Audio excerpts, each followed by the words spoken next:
Hola, ¿qué tal? Buenos días, Hola, ¿sí me pues escuchan? vamos a vamos a continuar con el foro Crisis Venezolana, Implicaciones Regionales y Globales. Este foro que inició el día de ayer con las dos primeras mesas y que, bueno, esta tercera mesa se inserta en, como parte del trabajo que está desarrollando en la Asociación Mexicana de Estudios Internacionales la doctora Claudia Márquez Díaz, quien es la que actualmente preside la asociación.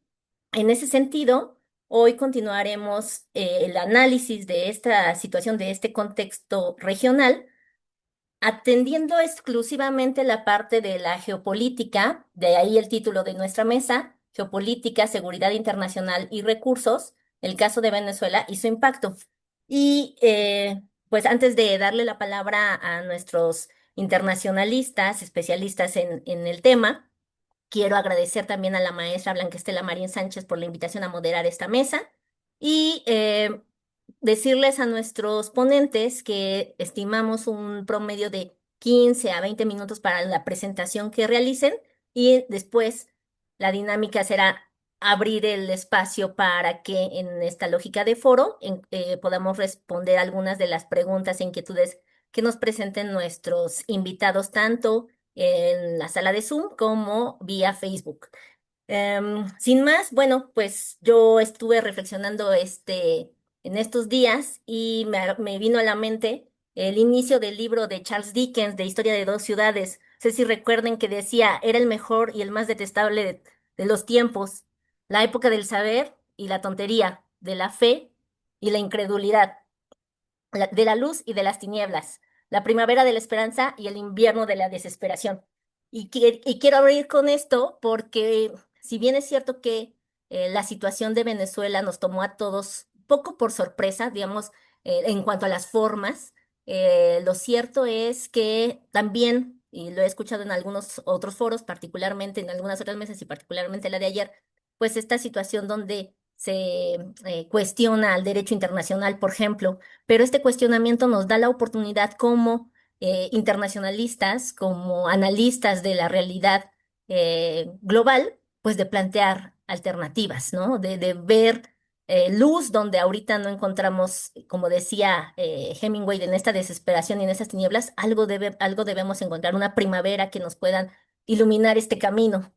En ese sentido, bueno, nuestro primer ponente es el doctor Abdiel Hernández Mendoza, eh, a quien voy a presentar leyendo su semblanza curricular.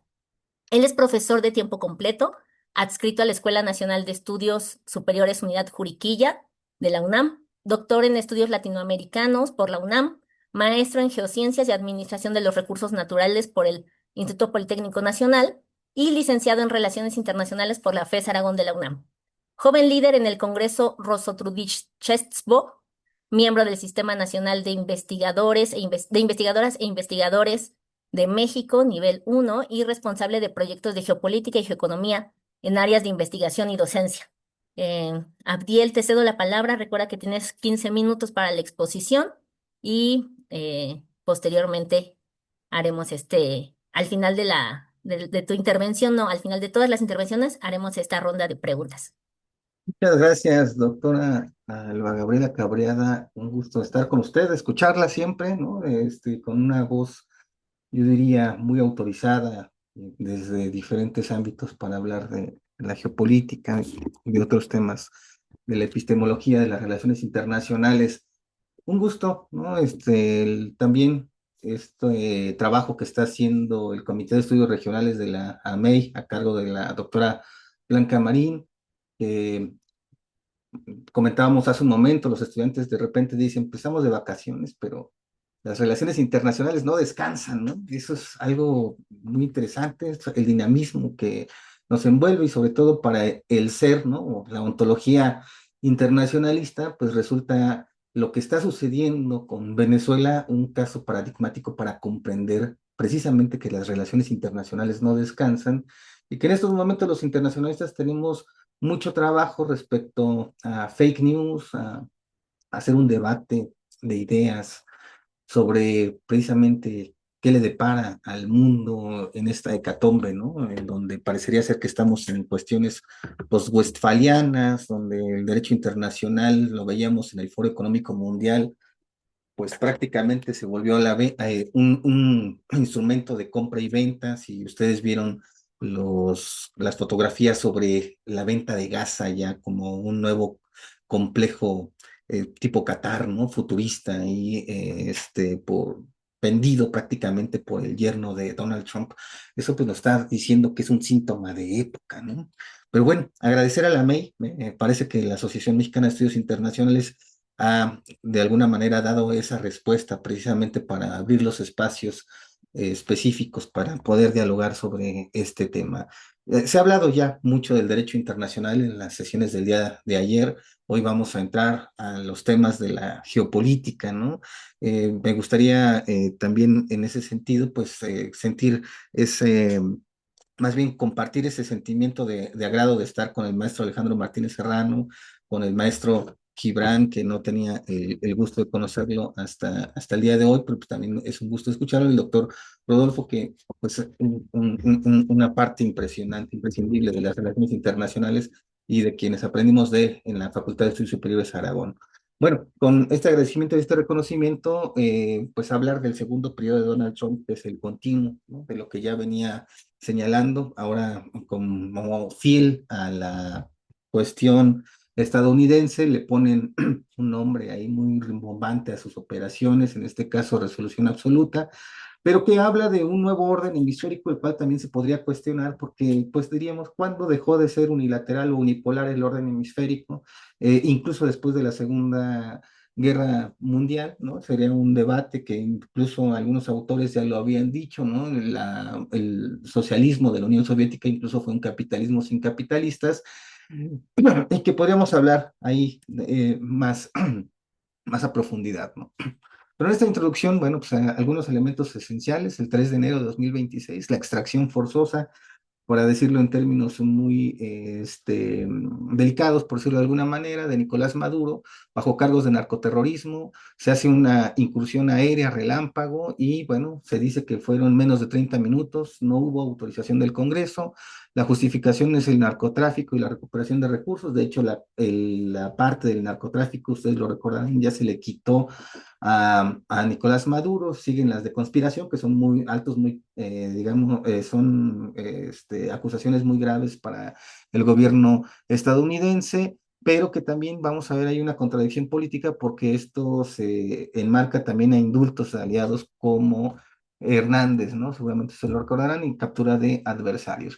Y bueno, esto tiene en diciembre de 2025 un antecedente inmediato que es lo que el mismo Donald Trump, porque en esta cuestión muy mediática que él tiene de cambiar las cosas, de inventarse frases, de hecho, los 72 minutos de su intervención en el Foro Económico Mundial, pues dan para mucho análisis semiótico, ¿no? Si hay lingüistas expertas o expertos en el lenguaje internacional, bueno, hay mucho que decir al respecto de lo que dijo Trump ayer, ¿no? Pero esto que él va a bautizar como la doctrina Monroe, o algunos les dicen la doctrina Monroe 2.0, habla precisamente de esa preeminencia estadounidense occidental en el continente americano. Y me parece que ahí es un punto de partida porque si se dan cuenta estamos transitando de un evento a otro, pero la agenda la lleva Donald Trump, ¿no? Es el narcotráfico, es Ucrania, es Venezuela, es Groenlandia.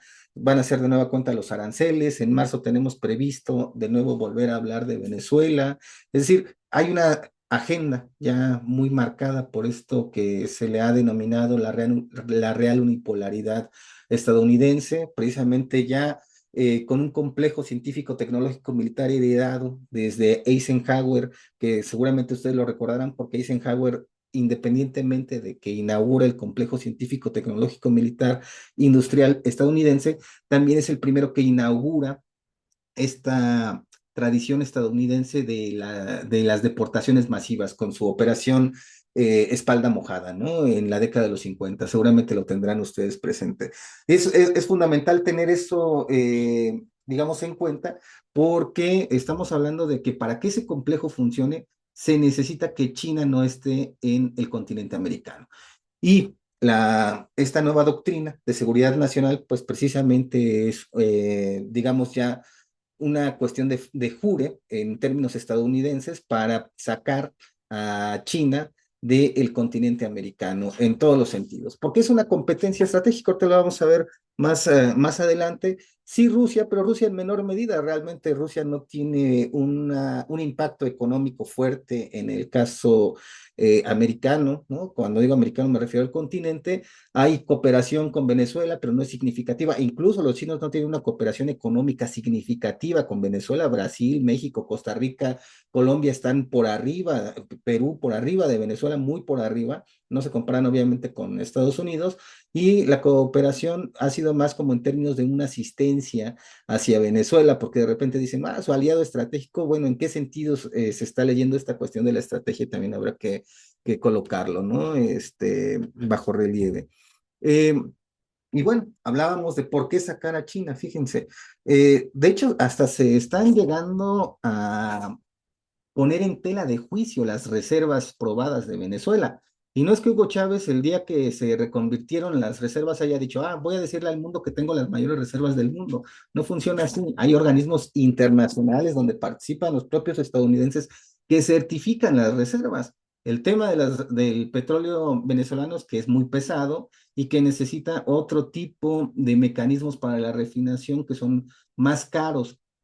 Chávez lo sabía, por eso decía en su momento que el fin del petróleo barato había llegado, ¿no? Pero bueno, hubieron otras situaciones en donde el petróleo bajó de los $100 por barril, que era el estimado en el que se encontraba en la época de Chávez. Ahorita lo tenemos alrededor de los $60 por barril, pero que no es, digamos, un precio que le permita a las empresas petroleras poder beneficiarse del petróleo venezolano. Por eso la reticencia cuando se reúnen con Donald Trump, y pues el CEO de Exxon, pues prácticamente fue amenazado por este presidente precisamente para salirlo, ¿no?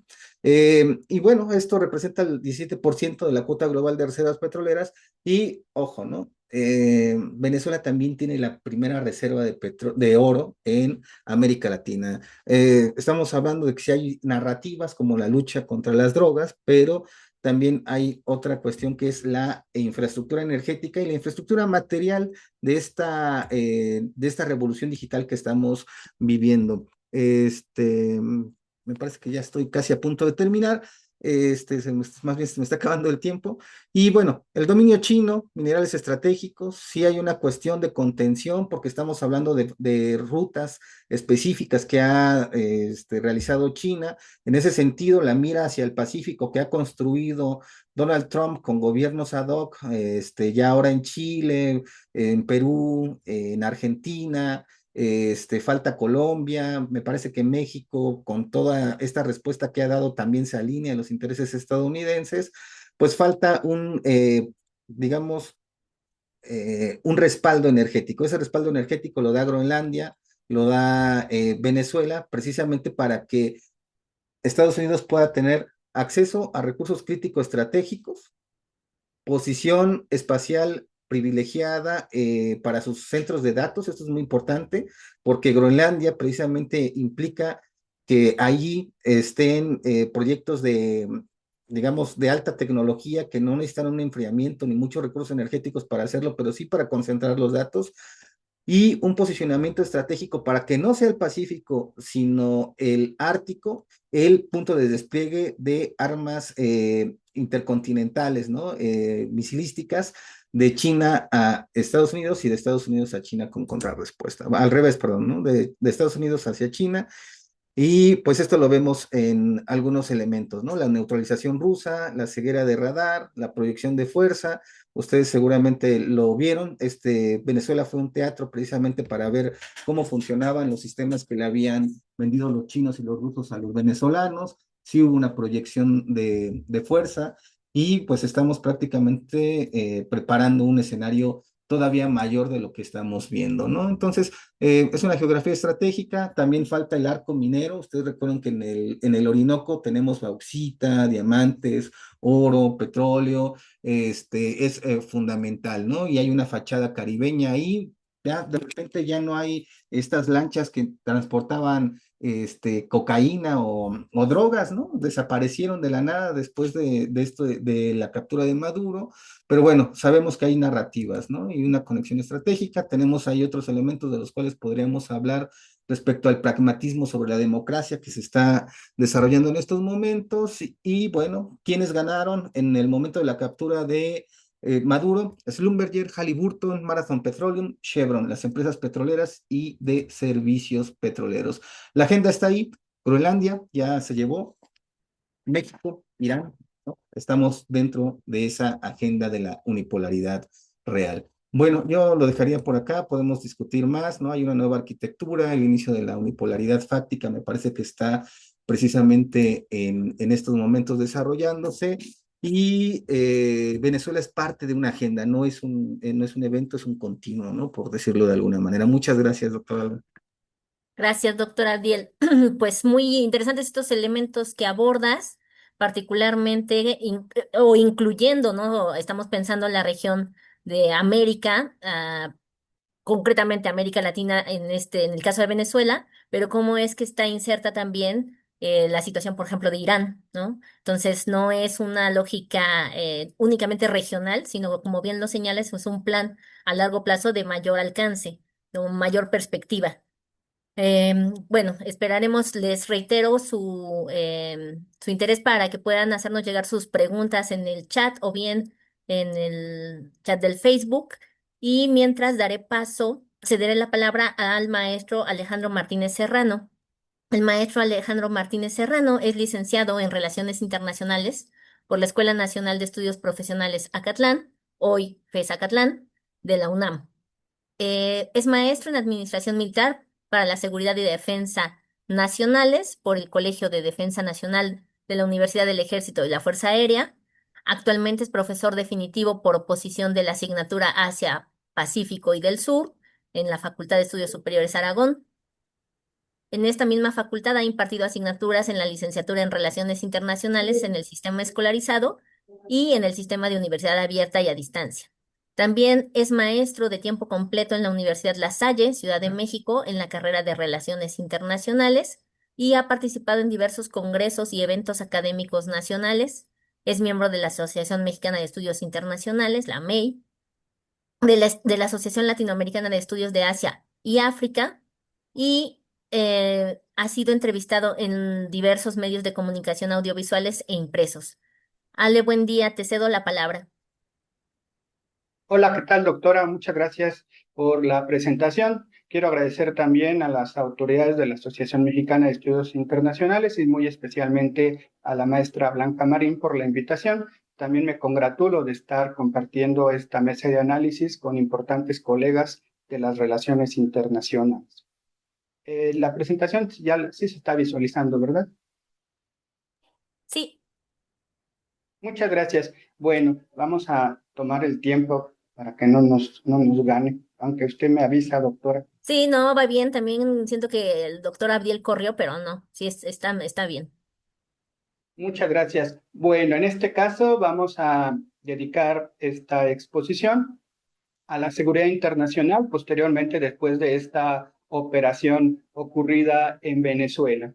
En primera instancia vamos a platicar sobre el contexto y el significado de este evento, pues nos vamos a encontrar que efectivamente implicó, una operación militar multidominio. 150 aeronaves participaron en esta cobertura. También se presentaron operaciones en el ciberespacio, apagones para que se generara incertidumbre en la ciudad capital y en Venezuela en general.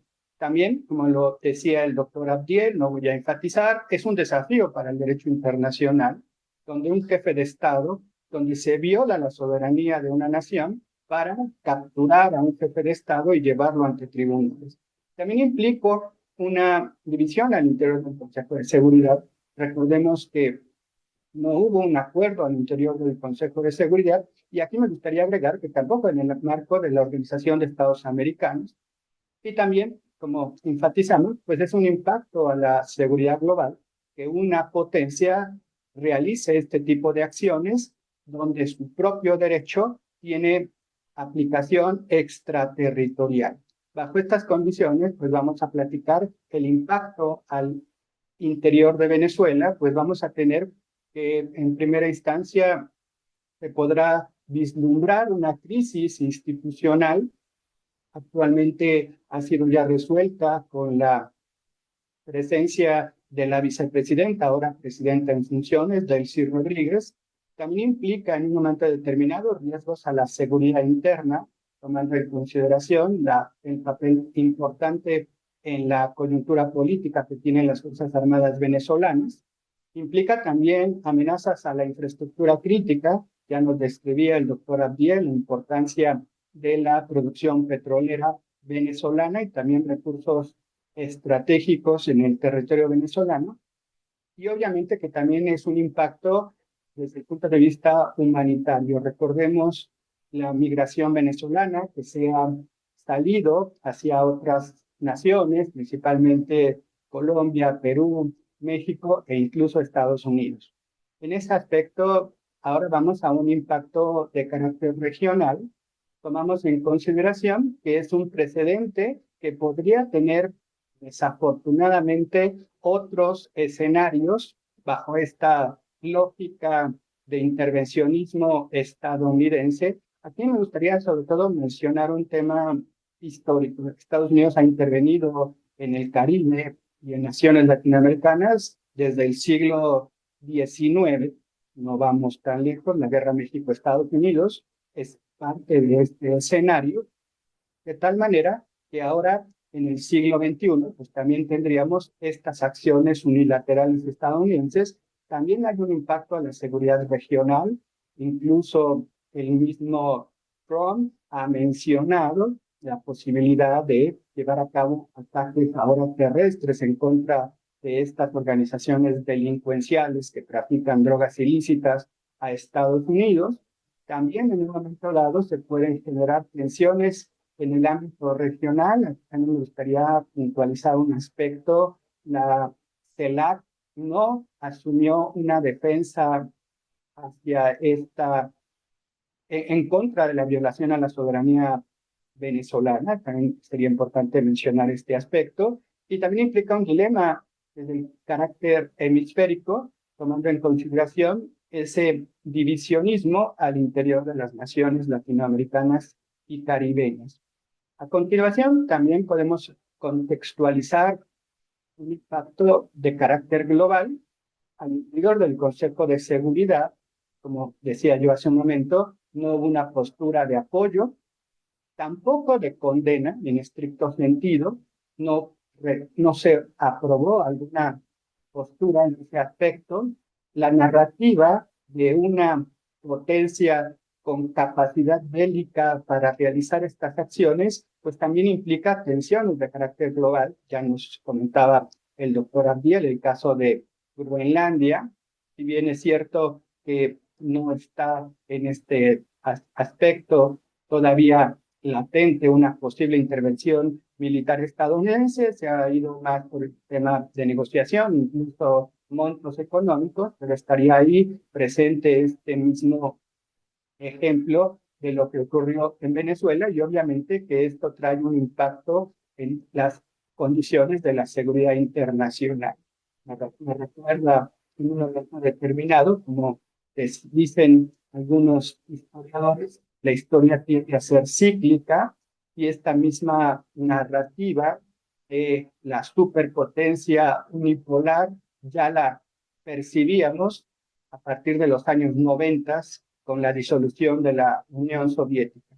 Y también tomando en consideración que puede generarse en estrategias de carácter no militar, sobre todo con esta diplomacia coercitiva que ha utilizado el gobierno de Donald Trump a través del aspecto arancelario. Y no se lleva a cabo cierta política con un vecino o con una nación, se incrementan los aranceles.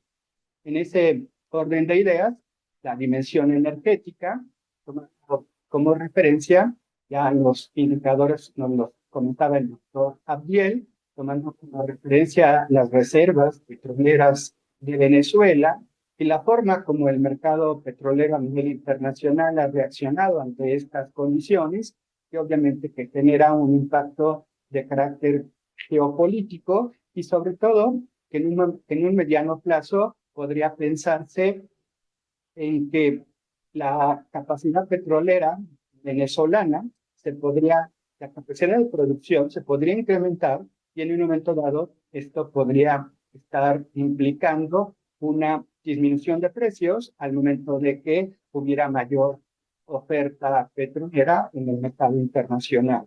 Y ahí que sí es importante las estrategias que las grandes empresas petroleras empiecen a desarrollar, el gobierno actual venezolano ya no representa un, una voz que defienda los intereses de este recurso estratégico para Venezuela. Ya estaríamos en un terreno de un gobierno que estaría entregando los recursos al gran capital internacional. Vamos a algunos escenarios prospectivos que me permitirían ustedes exponer. En primera instancia, se podría pensar en una transición contenida al interior de Venezuela, con el actual gobierno de la presidenta Delcy Rodríguez. Se podría pensar en un mediano plazo un proceso electoral, aunque tomaríamos en consideración que la población podría acudir a las urnas y tomar decisiones para el gobierno que continuaría con esta reconstrucción nacional. En ese sentido, escenas como las que vimos hace algunos días, donde Corina Machado le regala su medalla de premio Nobel a Donald Trump como un premio de consolación porque el Comité Nobel no lo consideró para ser galardonado. En ese sentido, pues denigran su capacidad de maniobra para buscar la preferencia electoral, en mi humilde opinión. En ese aspecto, podríamos considerar que habría otros actores en la oposición venezolana que también podrían buscar el apoyo popular para la búsqueda del control político. Un actor importante a tomar en consideración, lo que nos llevaría a un segundo escenario, la confrontación interna, es el papel de las Fuerzas Armadas y otros políticos de origen chavista que en un momento determinado también podrían en un momento determinado buscar la posibilidad de continuar en el gobierno sin que hubiera una transición de esa naturaleza. Y finalmente, pues un tercer escenario donde Estados Unidos continuaría con esta política de contención hacia Rusia, hacia China, y no permitiría una transición donde el pueblo venezolano pudiera tomar sus propias decisiones a través de un proceso electoral.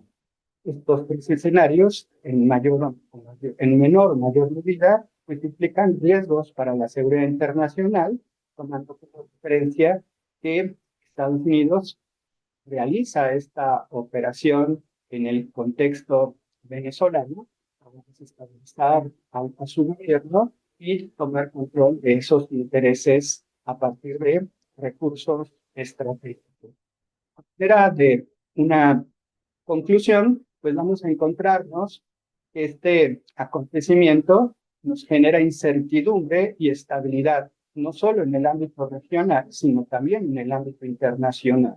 Ya el doctor Abdiel nos enlistaba posibles escenarios, estaría ubicando, si mal no recuerdo, Groenlandia, México e Irán, donde el extravagante presidente Donald Trump se ha atrevido a mencionar la posibilidad de intervencionismo en esos lugares. Ese aspecto es un precedente, esta operación militar, ¿no? La capacidad de maniobra tecnológica. Yo lo he comentado en algunos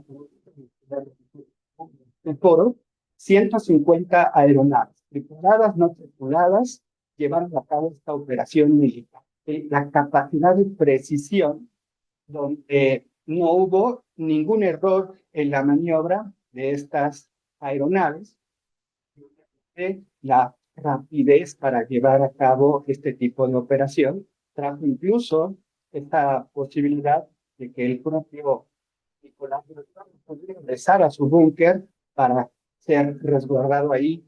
En ese aspecto, esa es la capacidad de reacción tan corta que tuvo por esa movilización. Y finalmente, pues implica una reconfiguración de la competencia global, tomando como referencia a los políticos, ese autor de origen alemán, Haushofer, que hablaba de las panregiones, y obviamente que recuperando ese texto clásico de la geopolítica, pues tendríamos que el continente americano es la panregión donde la principal potencia es Estados Unidos.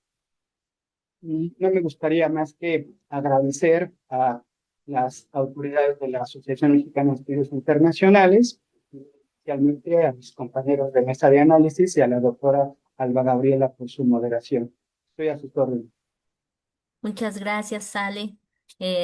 Pues sí, también esto que comentas respecto a los escenarios, a mí me llama la atención. Ya en la sesión, en la ronda de preguntas y respuestas, tengo algunas también para ustedes, escuchándolos hablar, me surgen bastantes, ¿no? Estos escenarios que nos compartes son interesantes de desmenuzar. Pero bueno. Voy a darle ahora el uso de la voz a el profesor Gibran Dabey Ramírez Granados. Él es licenciado en Relaciones Internacionales, maestro con mención honorífica y actualmente doctorando en Historia por la Universidad Nacional Autónoma de México. Su trabajo académico se enfoca en el análisis de la realidad internacional desde la hermenéutica y las perspectivas epistemológicas, con especial interés en la forma en que comprendemos e interpretamos los procesos históricos y políticos a nivel global. Se desempeña como docente en la Facultad de Estudios Superiores Zacatlán, donde imparte materias como Política Exterior de México, Seguridad Internacional y Sociedad, Política y Economía de México, en las licenciaturas de Sociología y Relaciones Internacionales, y además forma parte del equipo académico de la FES Aragón, donde imparte el Seminario de Estado Contemporáneo. También participa activamente en la educación a distancia a través del sistema SUAYED, de la UNAM, donde imparte asignaturas relacionadas con epistemología de las ciencias sociales, métodos y técnicas de investigación, áreas fundamentales que son áreas fundamentales para la formación crítica de los estudiantes. De manera complementaria, colabora como profesor en la Escuela Bancaria y Comercial, impartiendo cursos de geopolítica y política comercial en la licenciatura en Comercio Internacional. A lo largo de su trayectoria ha participado en la coordinación académica de proyectos de investigación, así como en la elaboración de materiales especializados en historiografía, relaciones internacionales y comercio exterior. Asimismo, ha sido asesor y sinodal de tesis, acompañando procesos de formación académica en nivel licenciatura y posgrado. Y en el ámbito profesional cuenta con experiencia tanto en el sector público gubernamental como en el sector privado, particularmente en áreas relacionadas con el comercio exterior, los negocios internacionales. Esto es interesante porque le permite vincular la reflexión académica con problemáticas reales y actuales, particularmente en materia de políticas públicas. Maestro Gibran, no tengo el honor de conocerlo personalmente. De hecho, creo que es la primera vez que nos vemos, que coincidimos, pero bueno, bienvenido y le cedo la palabra. Muchísimas gracias, maestra, doctora Alba Gabriela, y a todos. Muchas gracias por su invitación, particularmente a la maestra Blanca Marín, que coincidimos nuevamente en este proyecto, y obviamente a la maestra Claudia Díaz Márquez. Bien, voy a tratar de no extenderme mucho. Cuando me hace la invitación la doctora Blanca, pues viene a la reflexión. Vamos a consultar literatura especializada sobre el tema, refrescar algunos elementos. Todo está pasando en el momento, son diversos acontecimientos, y viene esta formación ontológica, viene esta formación epistemológica, viene todo este esquema hermenéutico, y me dice, ¿qué tal si reviramos y en lugar de estudiar el acontecimiento, vamos progresivamente de elementos particulares hasta este punto de medular, que es la caída de Maduro? Y en este sentido, Pues increíblemente me llega Aristóteles con un esquema metafísico y dice, a ver, pero ¿cuál es la causa fundamental, la causa esencial de este problema? Y obviamente lo que se presenta a primera vista es un esquema mineral, ¿no? Son los minerales, el petróleo propiamente dicho. Sin embargo, pues, como decía Foucault, ¿no? El poder más eficiente es el que no se puede ver. ¿Qué tal si no nada más observamos el elemento que se nos presenta, sino vamos en un esquema subyacente a indagar cuáles pueden ser estas causas más allá del petróleo? Y bien, si me lo permiten, voy a proyectar mi pantalla.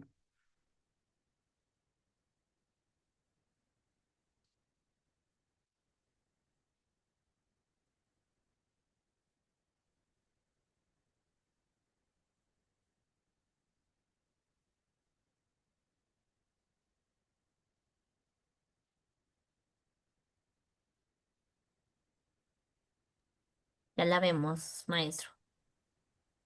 Perfecto, gracias.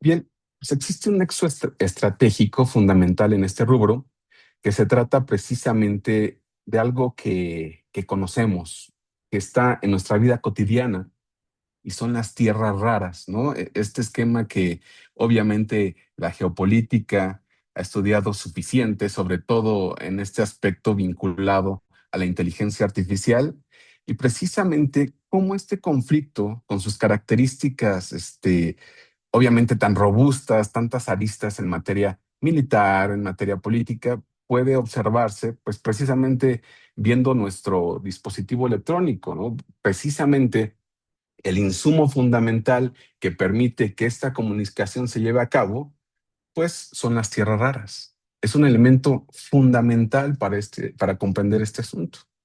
Esto se convierte precisamente de interés nacional y sobre todo de seguridad nacional. Ahorita vamos a ir entendiendo poco a poco este rubro. Esta tabla siempre nos genera recuerdos, ¿no? de nuestra formación, pero esencialmente son 17 elementos químicos particularmente importantes para el desarrollo de tecnología, de seguridad, en materia de seguridad militar, en materia médica. Lo hablamos, ¿no? Son elementos de una conductividad eléctrica fundamental y un magnetismo insoslayable para el desarrollo, por ejemplo, o para la guía de misiles balísticos, militares, o tan solo para un estudio médico. No podemos vivir sin estos elementos en un contexto postindustrial. Son tan importantes que de alguna manera se observa que es el elemento común en esta coyuntura de acción de política exterior de Trump. ¿Cuál es el elemento común que está en Venezuela, en Ucrania y en Groenlandia? ¿Cuál es el elemento común que unifica de alguna manera la política exterior y la operación, por ejemplo, encubierta, que si bien es cierto, sí, tiene algunos paralelos históricos, sobre todo con la política exterior de Eisenhower, la incursión de la CIA en Irán, la incursión de la CIA en Guatemala, tiene algunos elementos que van en paralelo. Estamos hablando de un contexto histórico totalmente distinto, que es la emergencia precisamente de la inteligencia artificial. Y en ese sentido, vemos que esto es indispensable para la vida moderna y la vida contemporánea. Esto es el fin, lo que decía Aristóteles de alguna manera, el telos de las tierras raras, la finalidad propiamente dicha. Es decir, elementos vinculantes a nuestra vida cotidiana, ¿no? Elementos que van con la transición energética y elementos que van precisamente con el esquema militar. Todo orientado hacia las cadenas de suministro y de distribución de las tierras raras. Aquí viene un punto medular, porque alguien que conoce perfectamente el mercado, que conoce perfectamente la economía política, que conoce perfectamente la política internacional, obviamente son los chinos. Y particularmente la planificación que ha desarrollado el Estado chino respecto al dominio de los minerales es magistral, ¿no? Es magistral en ese sentido y tiene no años, sino décadas de ventaja. Y ahorita vamos a observar precisamente esto en números. Estudios de Estados Unidos sitúan precisamente del Servicio Geológico Norteamericano a China como el país con más reservas mundiales de tierras raras. Esto es medular, porque no solo tiene la reserva, es decir, no solo tiene el insumo, no solo puede extraer, sino que va más allá en el proceso y se vincula con la operación para la transformación de metales, de imanes de alta tecnología, de otro tipo de elementos que van a ir incorporados directamente en el hardware. Entonces, ¿qué es lo que estamos observando? Un dominio apabullante del mercado por parte de la planificación estatal china, ¿no? Bastante estratégico, porque esto no tiene años. Esta planificación no se hizo ayer. Es una planificación vetusta de una tradición de Estado, ¿no? Precisamente, que observa los recursos estratégicos y sabe que precisamente estos recursos van a ser medulares. Y ahora, la transición, no estamos en el siglo XIX, no estamos en el siglo XX, ¿no? Sino hay una coyuntura histórica totalmente distinta en donde se ha observado que, por ejemplo, la gran mayoría de la industria automotriz transita precisamente a la elaboración de vehículos eléctricos. ¿Dónde están esos principales insumos que van a estar incorporados en las baterías, que van a estar incorporados en los sistemas de navegación, que van a estar incorporados incluso en todo el hardware que está vinculado al vehículo? Evidentemente aquí. Entonces estamos hablando de un control cuasi monopólico, ¿no? de este elemento, tanto en extracción como en operación y producción, porque las tierras raras en su denominación no son raras por su abundancia, mejor dicho, no son raras por su escasez, sino son raras porque el proceso productivo requiere de una gran inversión para extraerlas en su forma pura.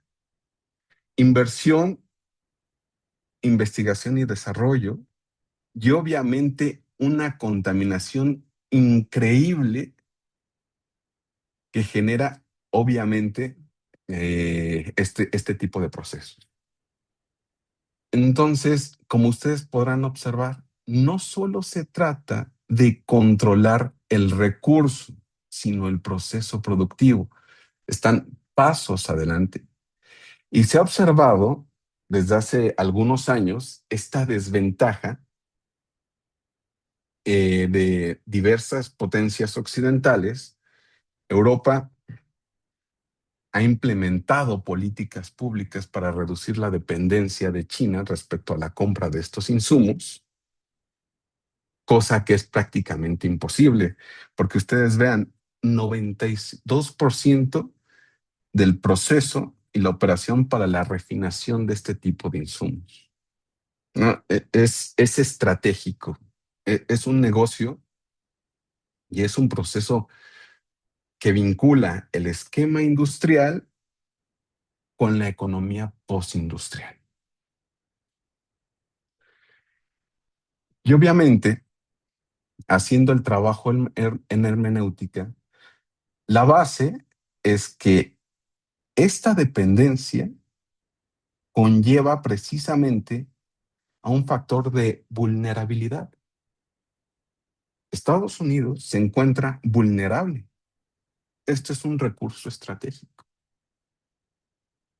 Entonces, obviamente, la política exterior en sus diversas facetas está orientada a invertir el estado de las cosas, por lo menos a que esto no pueda situarse en un elemento de seguridad vital.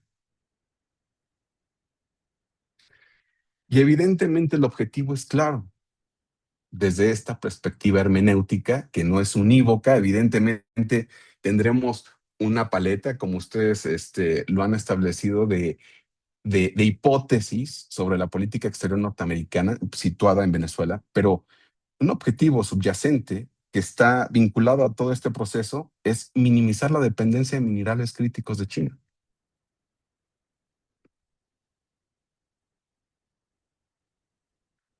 Entonces lo observamos, no solo incorporado en elementos básicos y esenciales de la vida cotidiana, sino en elementos militares. Entonces, esto es un cambio repentino, ¿no? Ya se ha abordado de forma, se ha tocado un poco el asunto, pero evidentemente hay intervención de Irán en Venezuela, ¿no? Vemos la fabricación de drones en Venezuela, en territorio venezolano, por parte de empresas iraníes. Vemos precisamente que los sistemas que pudieron haber coadyuvado con la identificación de las aeronaves norteamericanas estaban situados por parte del gobierno ruso y por parte precisamente del gobierno chino. Había radar, es decir, toda la infraestructura militar para que esto se pudiera evitar estaba disponible. Entonces, vino esta operación que queda patente ahí sin autorización del Congreso norteamericano, que ustedes bien saben lo que significa. Viene esta operación militar a la usanza de Eisenhower, ¿no? De este proceso muy similar a lo que pasa en Irán, muy similar a lo que pasó en Irán, perdón, y a lo que pasó en Guatemala. Una operación encubierta, muy bien elaborada, que en menos de 10 días se pactan diferentes elementos precisamente para gestionar minerales en Venezuela, particularmente, y como es de forma evidente, el petróleo. Eso bajo al amparo de un gobierno interino. Bien, no me va a dar tiempo de terminar el argumento, pero es una hipótesis más, ¿no? Que puede ser muy debatible. El rol de las tierras raras y las cadenas de distribución, precisamente el control de las cadenas de distribución por parte de la política exterior de Estados Unidos. Y eso, a grandes rasgos, es mi presentación. Muchas gracias a todos por su atención. Que tengan un excelente día. Muchas gracias, maestro Gibran. Estas ideas que nos ofrece son realmente interesantes, sobre todo porque, como comenta, hay cosas que damos por hecho. Por ejemplo, petróleo lo damos por hecho, los minerales lo damos por hecho, pero en este ejercicio yo me quedé pensando también en cuestiones de carácter institucional, ¿no? Pero bueno, ya en las preguntas podremos ahondar un poco más al respecto y también esta idea que se le quedó en el tintero para desarrollar más sobre tierras raras y las cadenas de suministro pueden ser abordadas en esta parte de las preguntas. Voy a cerrar esta mesa con broche de oro con un gran amigo, el doctor Rodolfo Arturo Villavicencio López. Él es, me permito leer su semblanza curricular, él es licenciado en Relaciones Internacionales, maestro en Administración, Negocios Internacionales por la Universidad Nacional Autónoma de México, doctor en Cultura de Derechos Humanos por el Centro Universitario Columbia, ex becario del Programa de Adiestramiento en Política y Programación Financiera por parte del Centro de Estudios Monetarios Latinoamericanos y en el Programa de Desarrollo Líderes en el Comercio Exterior de la Agencia de Cooperación Internacional del Gobierno de Japón en las ciudades de Osaka y Kobe. Ha impartido clases en la licenciatura en Relaciones Internacionales en la FES Acatlán y la FES Aragón, ambas instituciones de la UNAM, así como en la Universidad La Salle. Se ha desempeñado como profesor de posgrado en la maestría en Administración, en Negocios Internacionales, en la Facultad de Contaduría y Administración, también en la maestría en Estudios México-Estados Unidos, en el posgrado de Ciencias Políticas y Sociales de la UNAM, en la maestría en Logística y Gestión Internacional en el Instituto de Estudios de Posgrado en Comercio Internacional y es profesor de carrera titular a tiempo completo en el área de negocios internacionales, adscrito a la licenciatura en Relaciones Internacionales de la Facultad de Estudios Superiores Aragón, donde también participa como consejero técnico y preside la comisión dictaminadora de de las Ciencias Socioeconómicas de la Facultad de Estudios Superiores Acatlán. Es ponente en congresos, ha sido ponente en congresos, y eventos académicos nacionales e internacionales. Actualmente se desempeña como titular de la Secretaría de Publicaciones de la Asociación Mexicana de Estudios Internacionales, la AMEI, quien está auspiciando ahorita de este foro. Ha colaborado en diversos programas institucionales de investigación dentro de la UNAM y sus líneas de investigación abarcan teoría y metodología de las relaciones internacionales, política exterior de comercio, derechos humanos, negocios internacionales, comercio y finanzas internacionales. Doctor Rodolfo, adelante. Muchísimas gracias por el uso de la palabra, doctora Cabriada. Solo una corrección, no creo que sea cerrar con broche de oro, todo lo contrario. Siempre que estamos en un evento, cuando nos toca ser los últimos en participar, pues también es un gran desafío el aportar elementos nuevos que no se hayan tocado en el punto, en el tema, y pues esto se complica todavía más cuando quienes nos anteceden en el uso de la palabra, pues son tan destacados colegas y queridos amigos como el doctor Abdiel, el maestro Alejandro, la misma doctora Cabriada, y pues también fue muy grato escuchar las aportaciones del maestro Gibran. Bueno, pues creo que yo haré uso de lo que podría ser en un momento determinado mi carácter distintivo dentro de lo que es este panel. ¿A qué me refiero? Pues que quienes me antecedieron en la palabra, pues representan, desde mi perspectiva, una generación distinta.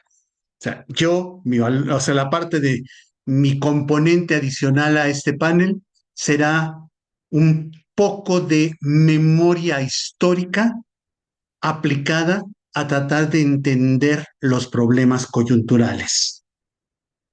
Y para esto me permitiré compartir pantalla.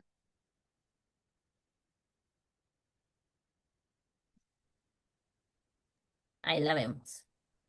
Y estamos hablando de la relación entre Venezuela y Estados Unidos en el tablero global.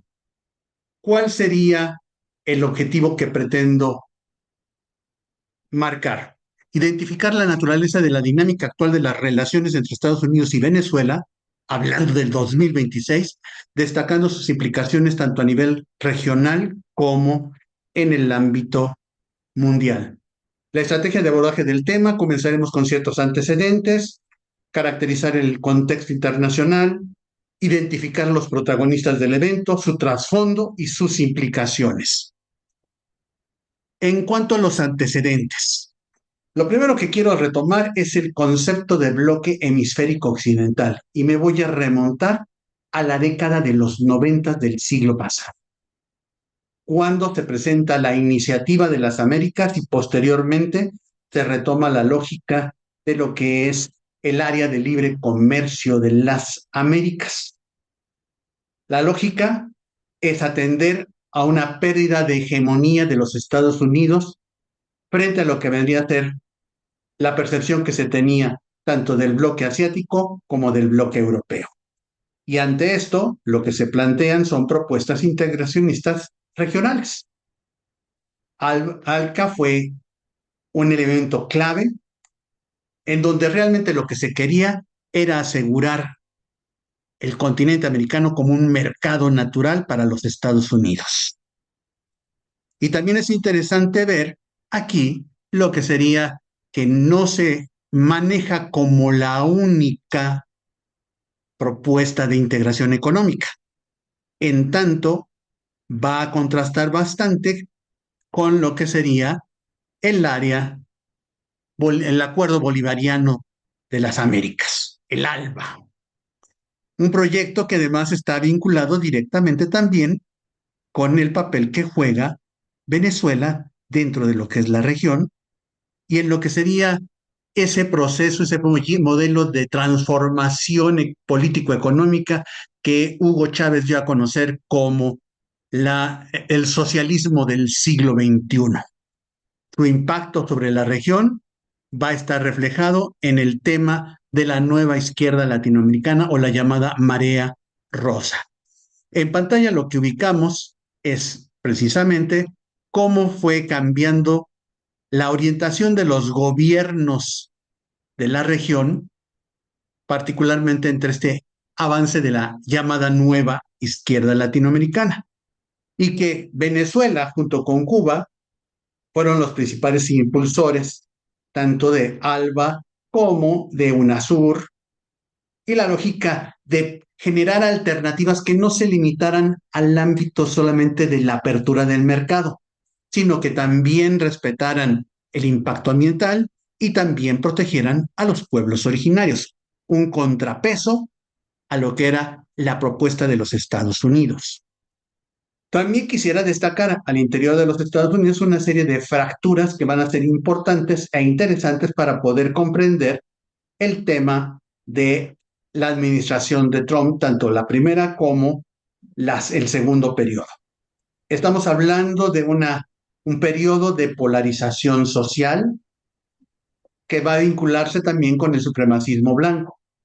Van a haber crisis económicas recurrentes, tanto la lógica del estallido de la burbuja tecnológica como la crisis inmobiliaria, y vamos a ver también el impacto negativo que tuvo, la lógica de la pandemia del COVID.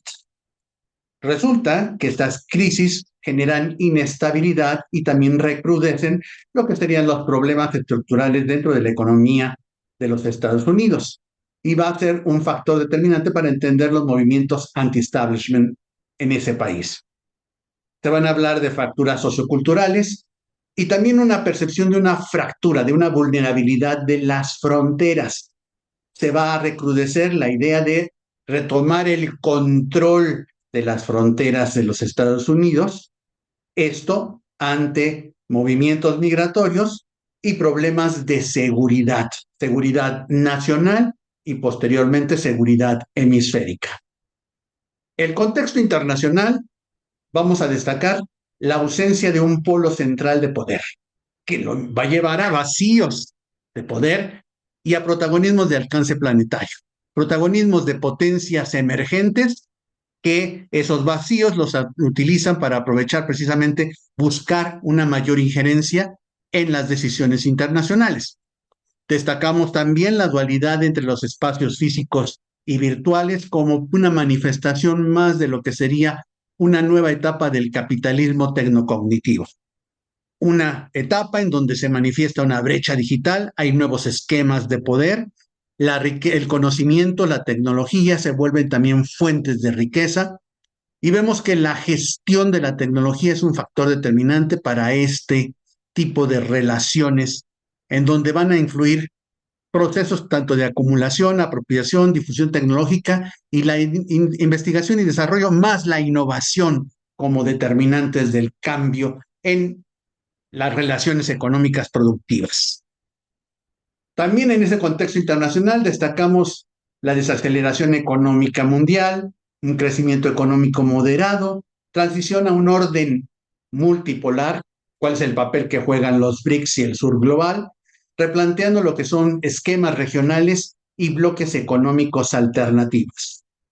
Va a haber un cuestionamiento del sistema multilateral de posguerra, la lógica de críticas a las instituciones, no solamente por parte de las potencias emergentes, sino incluso por parte de los mismos Estados Unidos, ante lo que vendría a ser la lógica del costo económico que representa mantener todo este andamiaje institucional.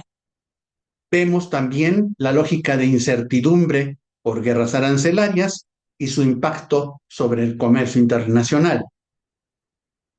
Se va a distinguir, como ya lo mencionaron mis colegas, la lógica de un expansionismo económico chino y una rivalidad tecnológica, guerras arancelarias y el contraste de las estrategias diplomáticas.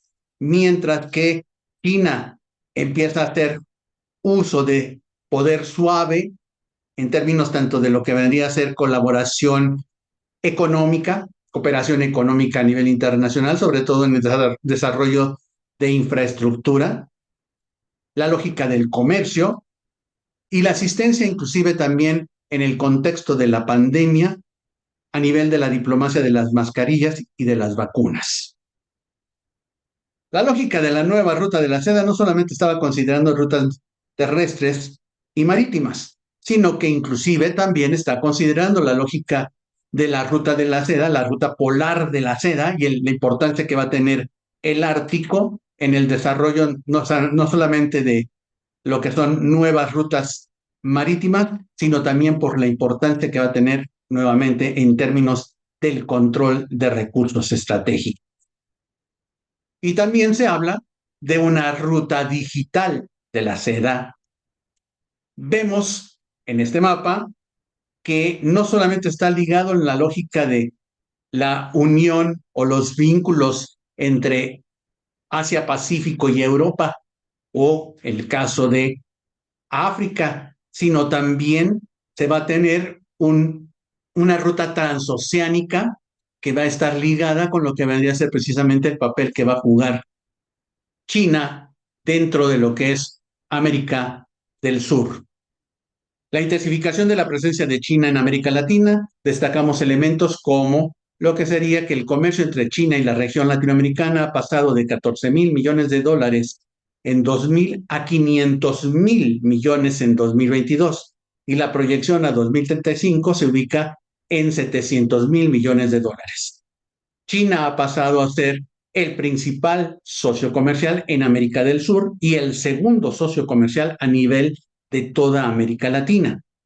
Vemos que en términos de flujos de comercio, las exportaciones latinoamericanas de China se ubican en términos de alimentos y de minerales, de petróleo y también la importancia que tiene la explotación de tierras raras, como ya señaló en su momento el maestro Gibran.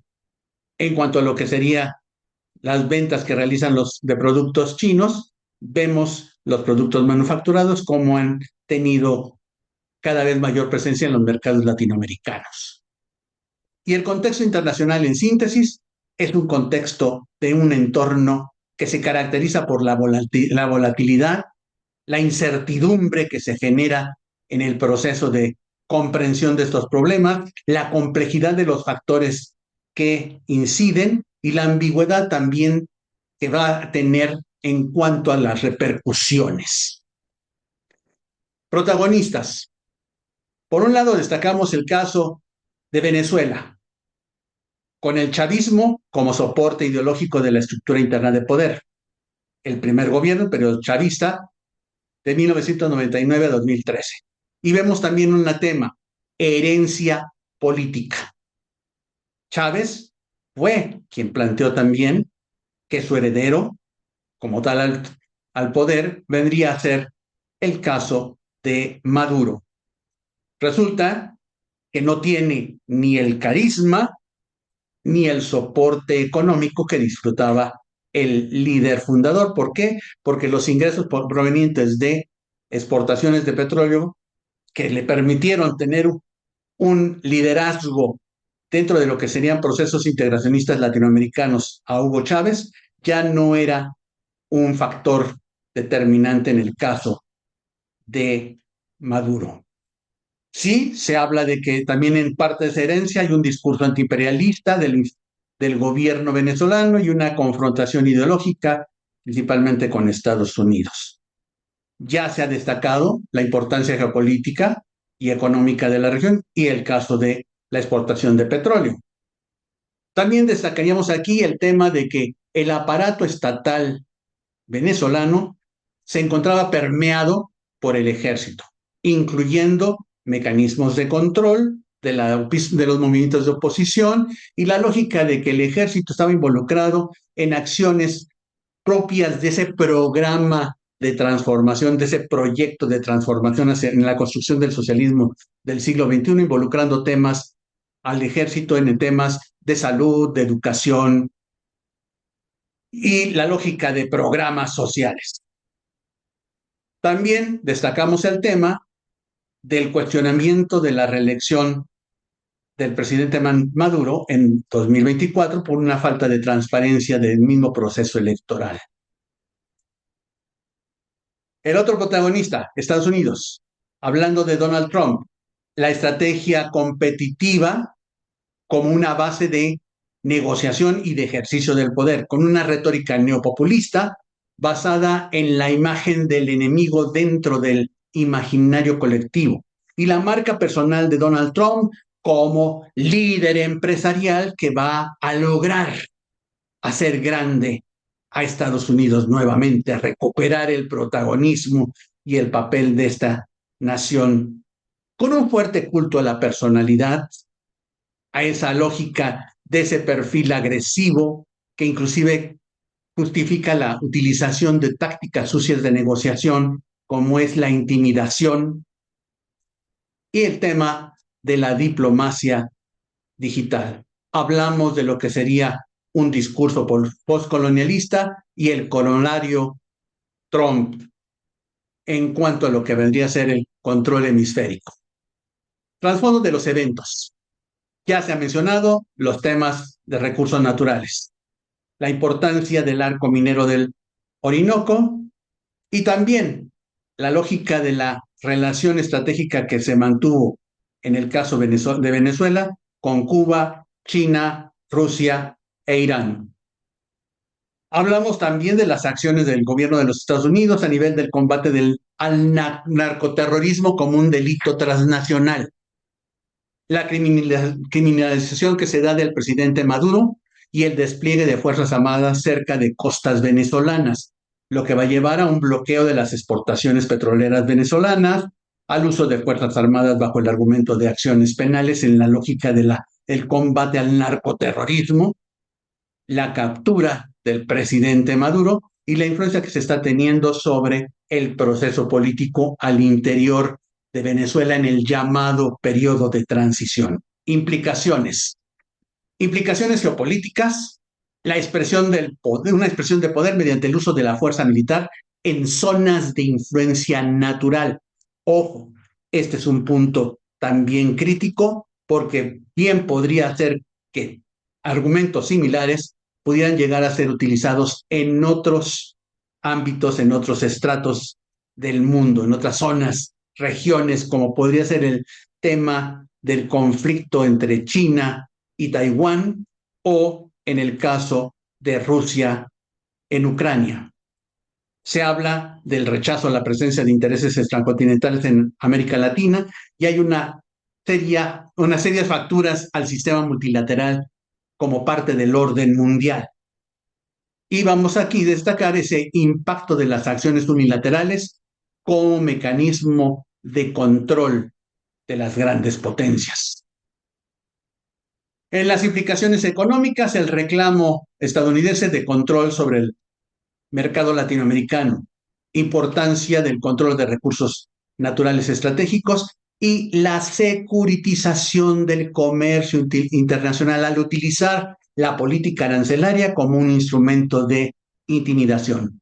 Y lo vemos en términos también, no solamente de la región latinoamericana, sino vemos ahorita el punto que se refiere a la relación entre Estados Unidos y la Unión Europea ante los reclamos de la concepción de Groenlandia como zona estratégica para la seguridad de los Estados Unidos. Las implicaciones jurídicas, el cuestionamiento de la vigencia de la era de las normas la violación del derecho internacional ante el delito de crimen de agresión a un Estado, que como tal también hace un cuestionamiento a la eficiencia de los mecanismos multilaterales. Hay un debilitamiento de la arquitectura internacional y hay una urgencia de su reestructuración. Implicaciones sobre el sistema multilateral, estamos señalando lo que es la expresión del poder mediante conformación de zonas de influencia natural, el cuestionamiento de la eficiencia del sistema multilateral, en el que mismo Estados Unidos, que lo promovió en periodos de posguerra, lo está cuestionando y se está saliendo, se está retirando de organismos internacionales por la carga financiera que representan para los Estados Unidos. Destacaríamos a nivel regional la vulnerabilidad de Cuba y de Nicaragua, la lógica del retorno a la diplomacia del gran garrote y las cañoneras, las presiones que se están ejerciendo sobre procesos electorales de este año en la región, particularmente el caso de Costa Rica, Brasil, Colombia, Perú, y la evidencia de una falta de liderazgo regional efectivo. A nivel internacional, aquí destacaríamos la articulación del control entre el control de recursos naturales y las rutas de transporte de mercancías como argumentos de seguridad nacional y seguridad hemisférica, y el tema de Groenlandia.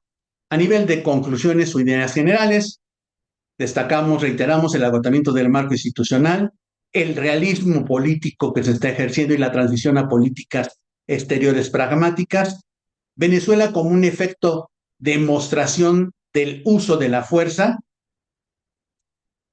el trasfondo de la operación Resolución Absoluta no fue restablecer la democracia en Venezuela.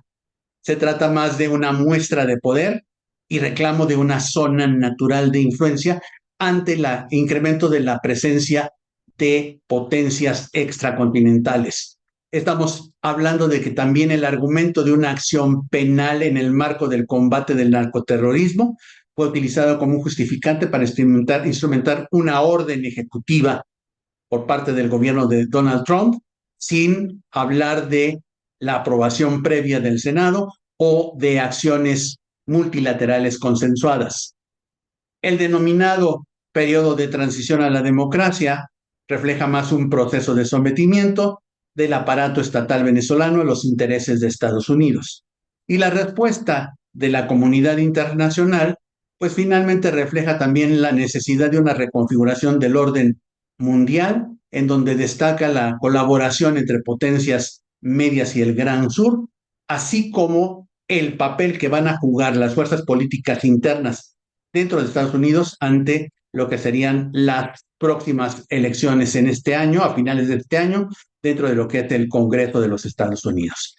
Y cerrando, la lógica de escenarios, por muy cuestionables, hipotéticos que son, en donde estamos retomando nuevas conformaciones de zonas de influencia y un regionalismo de una nueva estructura de poder a nivel global. Agradezco la atención y pues quedo a sus órdenes. Muchas gracias, doctor Rodolfo.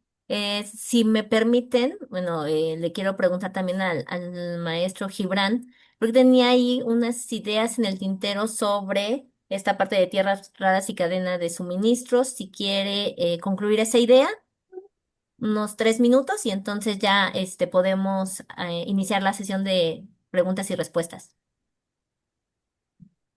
Sí, muchas gracias, maestra, por la oportunidad. Simplemente señalar algunos puntos eh, con base en declaraciones precisamente del propio Trump post operación. Señala: Venezuela ganará más dinero en los próximos 6 meses que en los últimos 20 años, ¿no? Es una declaración muy característica de esta retórica superflua de Trump, que, por ejemplo, si hacemos un paralelo histórico, Eisenhower tenía precisamente la doctrina Truman, ¿no? El telegrama largo de Keenan. Trump Básicamente hay una vacuidad en su retórica para justificar la política exterior, que si bien no necesitaba jurídicamente hablando la aprobación del Congreso, evidentemente se trata de una operación militar. En ese sentido, señala, Estados Unidos requiere acceso total a recursos minerales y esto es como condicionante precisamente para una reconstrucción del país, ¿no? Propiamente hablando. En la misma línea, ¿no? Que tomaba históricamente la política de contención. El 6 de enero se hizo un compromiso específico con las autoridades para la entrega inmediata de entre 30 y 50 millones de barriles de crudo. Ya eso es un compromiso material respecto a los recursos. Los ingresos generados por las ventas de minerales se depositan en cuentas controladas por el gobierno norteamericano. Obviamente se condiciona eh, los gastos y los ingresos que tenga Venezuela producto de esta venta a la compra de productos norteamericanos. Y evidentemente, como este arquetipo, ¿no? del presidente exitoso en materia de negocios internacionales, en materia de empresa, bien, convoca a las petroleras a hacer una inversión histórica, generando una promesa en materia de seguridad. Dice, inviertan cerca de 100,000 millones de dólares y nosotros vamos a proveerles de seguridad, ¿no? En este sentido. Ahora, algo muy importante. ¿Cuál es un botín específico en la coyuntura? 303,000 millones de barriles como recurso disponible. Oro, en esquema certificado, 2,343 toneladas. Tierras raras, aquí sí, con potencial. No, no existe la certificación, pero existe el potencial de extracción entre 300,000 y 1,000,000 de toneladas de tierras raras, precisamente. Y vinculado a esto, para cerrar, inclusive, aunque se tuviese el control de la extracción absoluta dentro de los recursos que son difícilmente disponibles en primera instancia, después en la cadena de distribución pasamos de la operación, pasamos, mejor dicho, del abastecimiento a la operación. En la operación, China controla en promedio 90% de la separación, refinamiento y la generación de imanes y aleaciones. Esto implica que evidentemente el control es, digamos, no un elemento que comprometiera el monopolio estratégico que China hace sobre las tierras raras. Simplemente estamos hablando de un factor que, si bien sirve, está incorporado dentro del proceso, China sigue teniendo ese control en términos estratégicos. Y un elemento más que quisiera señalar es que precisamente no corresponde el discurso con las acciones, ¿no? Como lo marcó muy bien el doctor Villavicencio. El objetivo no está en establecer una democracia en Venezuela. No, no se ve en primera instancia el establecimiento de una democracia en términos ortodoxos. Lo que se ve es el establecimiento de un gobierno que permita precisamente la operación, que el gobierno de Trump ha sido muy claro, ¿no? Y existen varios documentos del gobierno al respecto, ¿no? Esa cadena que vincula tanto a los minerales estratégicos como a la inteligencia artificial, en ese sentido. Muchas gracias, maestra, por el tiempo otorgado. Muchas gracias. Pues bueno, si me permiten, voy a dar paso a a las preguntas. Voy a retomar una que tenemos en el Facebook para el doctor Abdiel y las otras en nuestra reunión de Zoom son más abiertas, digamos, las voy a leer a los cuatro participantes.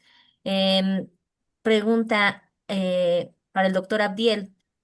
¿Considera que para China, Venezuela se convierta en un punto de negociación para explotación no de hidrocarburos, sino para el ecosistema de investigación de defensa china en la constitución de su vanguardia tecnológica? Ello sobre todo por la detentación de estos en Venezuela, donde el CAS, el Instituto Harbin y las universidades de Pekín y Shanghái, donde se encuentran circunscritos para la, el, que es para el ecosistema de investigación de defensa chino, ello considerando a su vez el seguimiento tecnológico de la actualización de 37 a 41 tecnologías lideradas por China en adhesión a 10 tecnologías disruptivas críticas para la carrera tecnológica, sobre todo por la visión de China e incluso Rusia sobre Venezuela. No sé si lo agarré en frío, doctor Abdiel. Quiere que le escriba la pregunta en el chat y leo otras que tenemos ahorita en Zoom.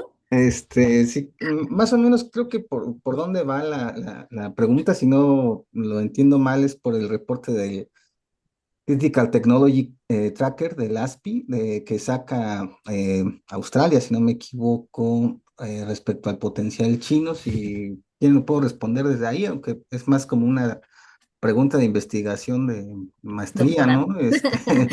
Digo, yo pensaría que no nos daría tiempo acá y me parece que sería abusar del tiempo de mis colegas, pero el, justo el ASPI, ¿no? El Australian Strategy Policy Institute saca una advertencia muy interesante respecto al papel de China en el posicionamiento de AUKUS, ¿no? Que en algún momento se está generando, sobre todo en la cuestión de Asia-Pacífico, y lo interesante es que de repente parecería ser que todo se trasladaba hacia Pacífico, pero estaban surgiendo por ahí otros escenarios que para algunos eran invisibles, pero para otros no.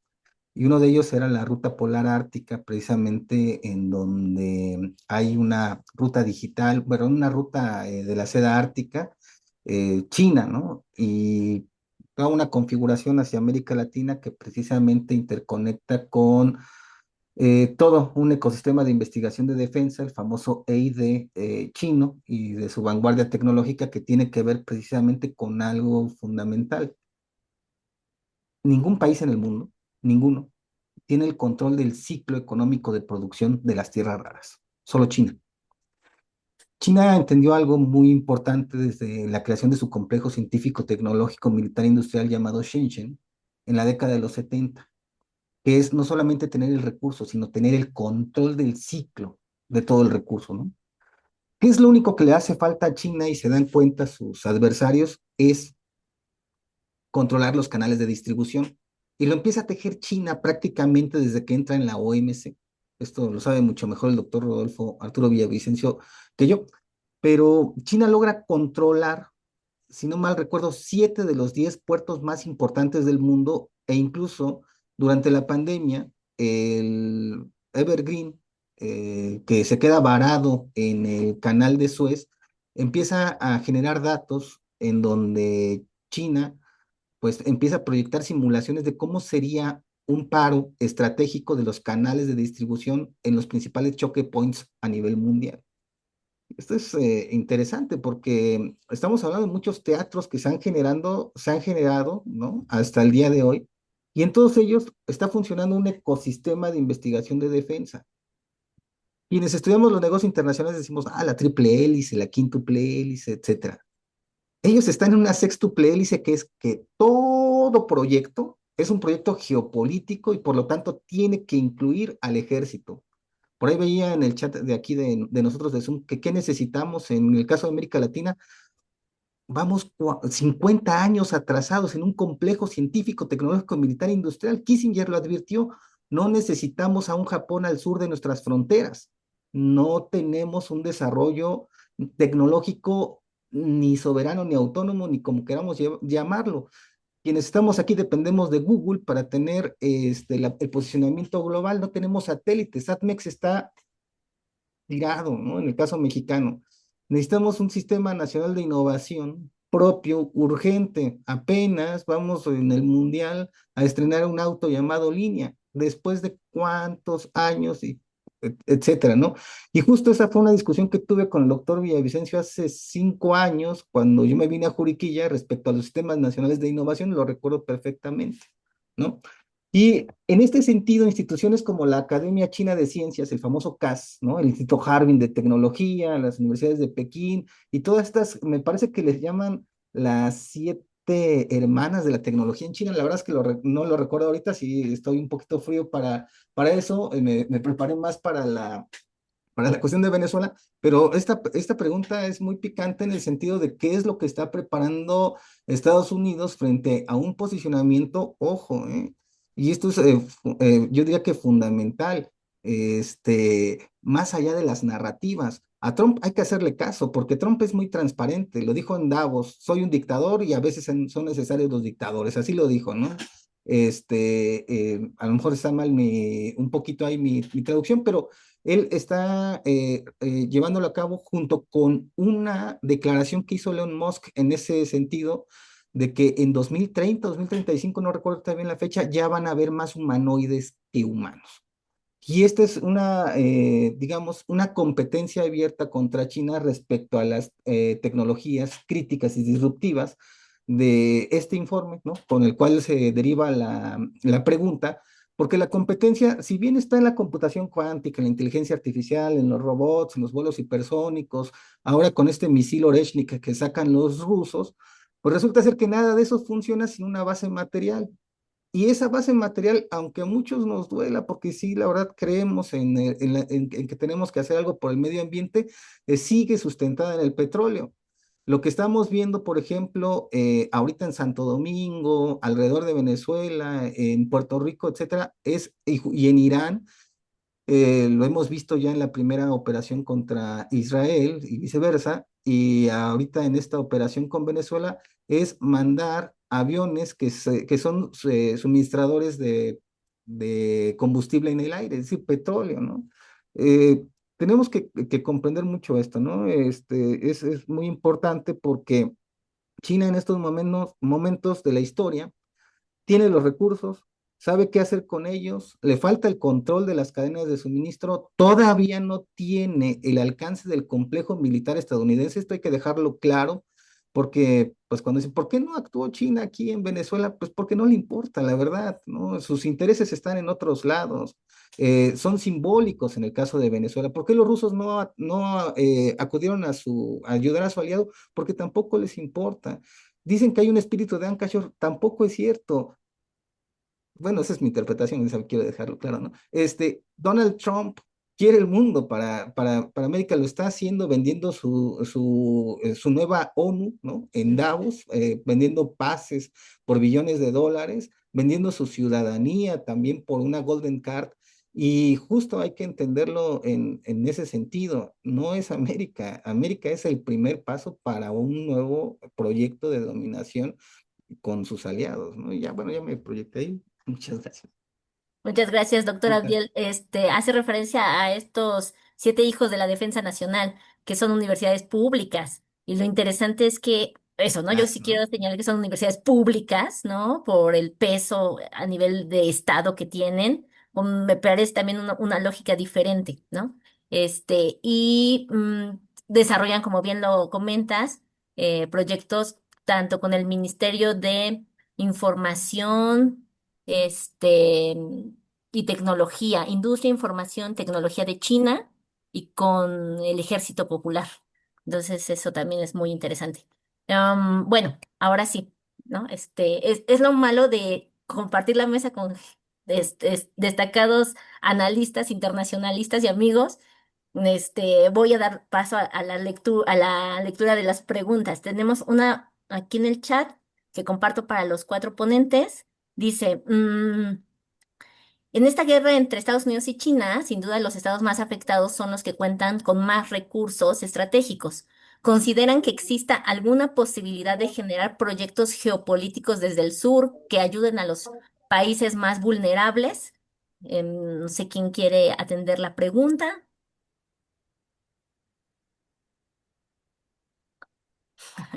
Pues serían proyectos de contención, porque realmente no tenemos fuerza, ¿no? En términos reales, yo lo dejaría ahí porque tendríamos que comprender la geopolítica como una cuestión de expansión, contención, ¿no?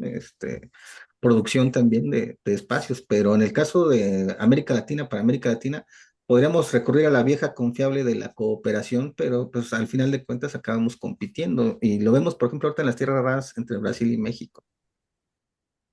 Gracias, Abdiel. Maestro Alejandro. Coincido con lo que nos comenta el doctor Abdiel. Desafortunadamente, la geopolítica del poder en esta segunda administración del presidente Trump, pues se ha impuesto sobre cualquier proyecto geopolítico en el sur.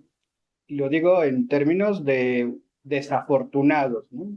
Ni siquiera Brasil se plantó ante esta operación especial en Venezuela, que vendría siendo en términos de la tercera nación por tamaño, la segunda por población en el continente americano y la tercera economía y con una producción militar importante. No voy a abundar en Brasil porque la doctora Alba es especialista, pero efectivamente no hay un proyecto que pudiera en un momento determinado enfrentar a este poder unilateral estadounidense.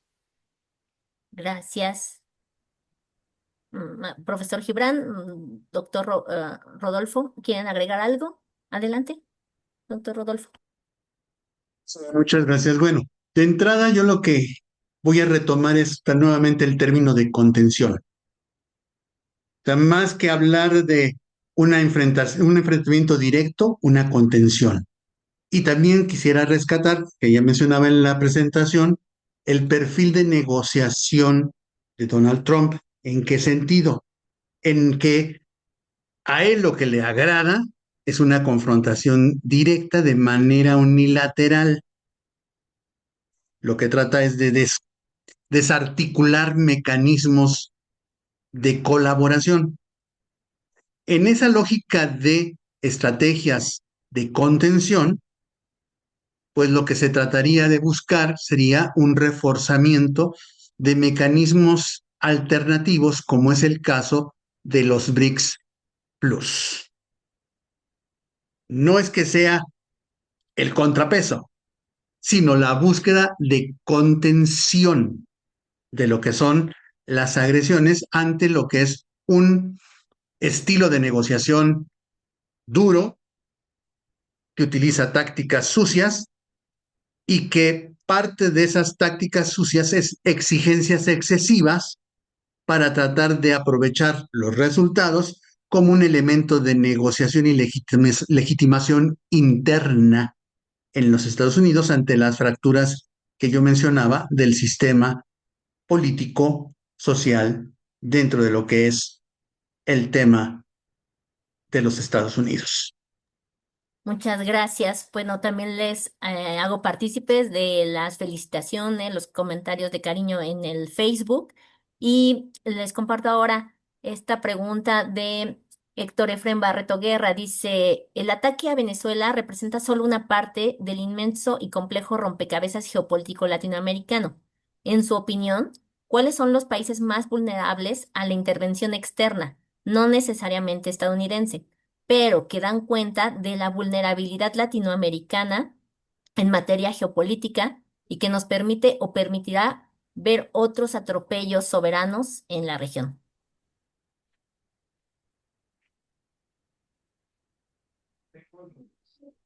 Si no me equivoco, son 65 conflictos activos en este momento. Perdón, doctor, me adelanté. Lo trato de tomar así muy rápido y en ese sentido, toda periferia es vulnerable y toda periferia que tenga, aquí es muy importante la declaración de el Departamento de Energía de Estados Unidos cuando catalogan un recurso crítico estratégico. Es crítico porque hay pocas reservas y son necesarias para la transición energética y para la revolución digital. Y son estratégicos porque están en lugares en donde probablemente no es fácil el acceso en términos políticos o en términos geológicos. Esos son los espacios más vulnerables a nivel mundial. Cuando vemos esta infografía de quiénes son los países que tienen la mayor concentración de recursos, por ejemplo, ahorita necesarios críticos estratégicos entre tierras raras y energéticos, pues vamos a ver prácticamente que ahí está Vietnam, que ahí está Brasil, que ahí está India, que está Australia misma, el triángulo de litio en América Latina, obviamente México, Venezuela es evidente, que podríamos empezar a catalogarlos de ahí. El tema también de la posición geográfica del Gran Caribe, en el caso de América Latina, pues habrá que tenerla muy, muy presente, ¿no? Aunque ya el paso del Barlovento y otros están prácticamente tomados. Muchas gracias, Abdiel. Ale, Rodolfo. Levantó la mano primero el doctor Villavicencio. Ok, muchas gracias. Bueno, yo lo que quiero retomar, insisto, el perfil de negociación. Y en esa lógica del perfil de negociación de Estados Unidos, también vincularlo con lo que se denomina el efecto espejo o lo que sería también la lógica de generar lo que sería un efecto de demostración del uso de la fuerza, del alcance del uso de la fuerza por parte de los Estados Unidos. En ese sentido, retomando la pregunta, por ejemplo, la lógica de las acciones en Venezuela inmediatamente tuvieron un reflejo en la postura del gobierno colombiano y en su relación con lo que es Estados Unidos. Por otro lado, también destacaría el tema que el control de las exportaciones petroleras venezolanas por parte de empresas estadounidenses va a incidir también en un estrangulamiento de la economía cubana, en el que allí el socio alternativo, nuevamente, entra México para el caso de Cuba. Por otro lado, también lo ubicamos en el caso de Nicaragua, presiones mayores. Yo citaba en mi presentación los temas de los procesos electorales que se llevarán a cabo dentro de lo que es el continente americano este año. Y allí, retomando un poco de cultura popular, pues con otras palabras, el efecto espejo es cuando veas las barbas de tu vecino rasurar, pon las tuyas a remojar. Y en este caso también destacaría el papel que juega como justificante de intervención el tema del combate al narcoterrorismo y de calificar a los cárteles de la droga como grupos terroristas, que serviría también como un elemento para tratar de justificar una acción fuera del territorio de los Estados Unidos. Y allí entra también las presiones ejercidas sobre lo que es nuestro país, sobre México, pero con el elemento adicional que sería lo que se denomina securitización del comercio. Las presiones que se van a ejercer sobre Temec y la lógica de la externalización de la política migratoria de los Estados Unidos, porque, por ejemplo, resulta que también a raíz de la intervención de Estados Unidos sobre Venezuela, también se señaló que los ciudadanos venezolanos residentes en Estados Unidos ya no tendrían el justificante de recibir un trato preferencial y se hablaba inclusive de las amenazas de repatriación. Allí hay elementos de vulnerabilidad. Y ese efecto reflejo no se limita a lo que es América Latina. Lo vemos inmediatamente también reflejado en el tema de lo que vendría a ser Groenlandia y la relación con la Unión Europea. O sea, son elementos solamente como variables de análisis que podríamos retomar para un ejercicio mucho más profundo y serio. Muchas gracias. Adelante, Ale. Muchas gracias. Continuando con la respuesta que han dado mis compañeros de mesa, me gustaría profundizar en el caso mexicano. México tiene recursos naturales estratégicos, pero tiene una frontera de 3.000 kilómetros al sur de Estados Unidos. Ayer, entre las locuras que dijo Donald Trump, precisamente comentó, podríamos invocar el artículo 5 del Tratado de Washington para mandar tropas de la OTAN en la frontera sur con México.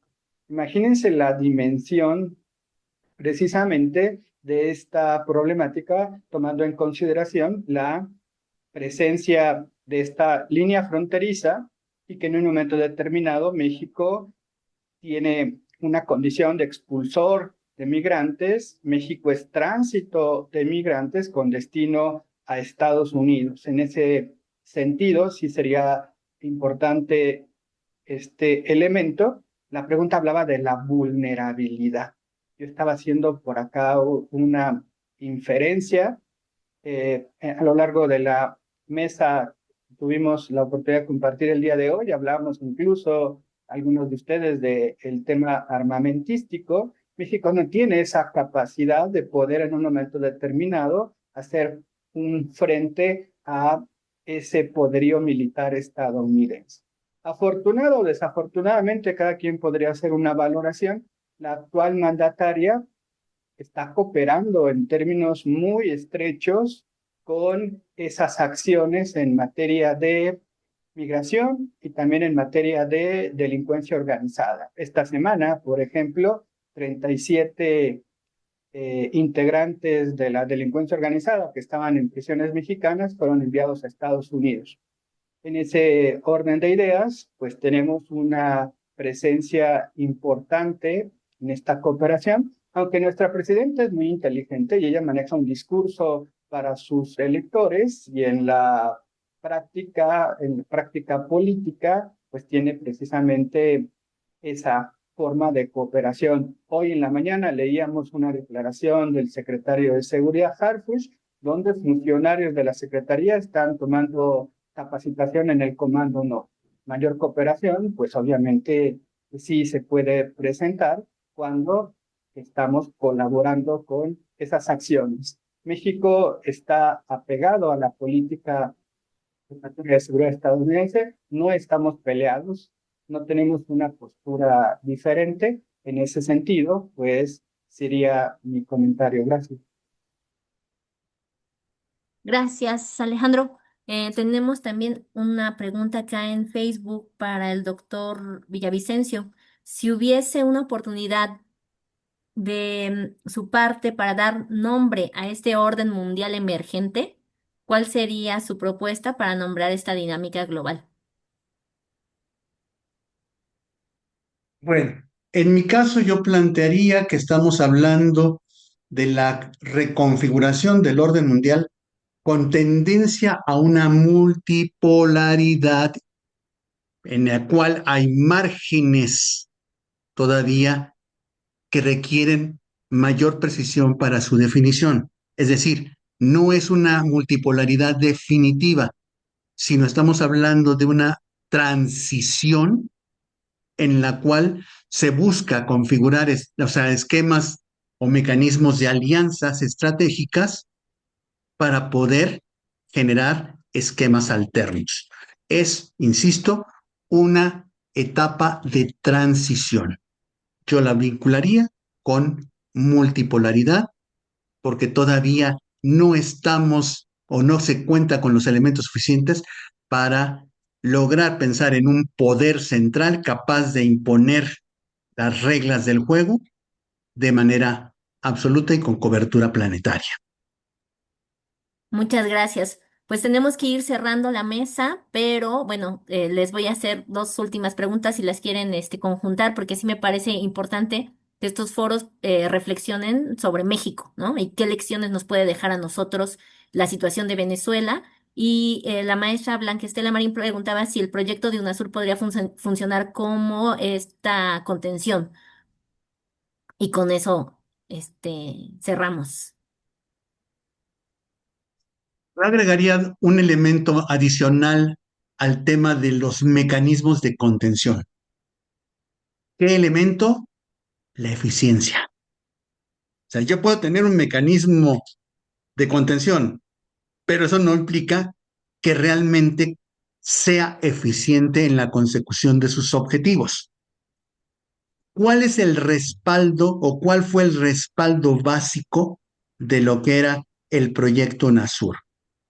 Desde mi perspectiva, fue precisamente el papel que jugó el subsidio, el apoyo económico en la Venezuela rica por los ingresos provenientes de exportaciones de petróleo, situación que no encontramos en este momento.